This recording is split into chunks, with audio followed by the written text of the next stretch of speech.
The Legend of Zelda Breath of the Wild is one of my all-time favorite games.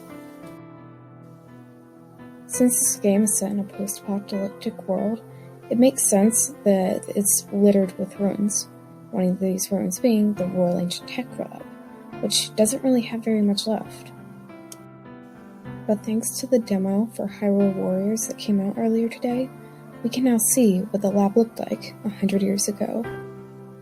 This is what the Royal Ancient Tech Lab used to look like, and let me say, this place is huge. So why isn't there anything left of it at all? Masterworks suggests that the destruction of this lab feels intentional, but if that's the case, why didn't they destroy the Hateno lab as well? I knew I wasn't going to get answers from Breath of the Wild, so I turned to Hyrule Warriors demo for answers, and what do you know, I found some. The lab's destruction is all because of the little egg guardian we see. In the demo, the little guy goes back in time to try and stop the calamity.